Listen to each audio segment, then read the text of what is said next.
Lady Nayoan pertimbangkan anak hingga mau rujuk dengan Randy ke Jaernet. Lady Nayoan mengaku anak salah satu pertimbangannya untuk putuskan rujuk dengan Randy ke Jaernet. Menurut Lady Nayoan sebenarnya apabila cerai, kondisi anak tidak masalah, namun dirinya pikirkan lebih baik rujuk. Kesepakatan perdamaian dan rujuk diputuskan Lady Nayoan dan Randy ke Jaernet dalam agenda mediasi sidang gugatan cerai.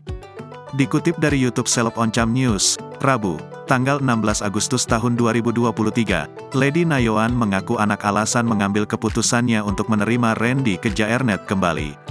Kalau anak itu, pertimbangannya, memang sudah ada, mungkin, ini, menjadi salah satunya ya, kata Lady Nayoan.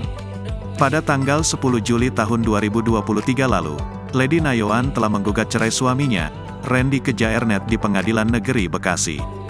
Gugatan tersebut dilayangkan Lady Nayoan setelah membuka perselingkuhan Randy ke Jaernet dengan Syahnaz Sadiqah.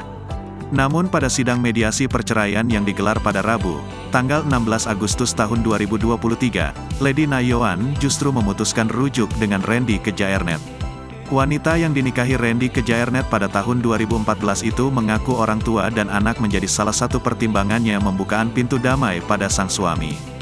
Memang gak ada masalah soal anak sama orang tua, tapi bisa jadi salah satu pertimbangan juga saya seperti ini ya bisa, ungkapnya. Kendati sudah sempat menggugat cerai Randy ke Jaernet, diakui Lady Nayoan keluarga besar tak mempermasalahkannya. Nggak pernah ada apa-apa sih kalau keluarga, bebernya. Bahkan keluarga besarnya pun menyarankan agar keduanya bisa rukun kembali. Keluarga sih lebih baik balik lagi, terangnya.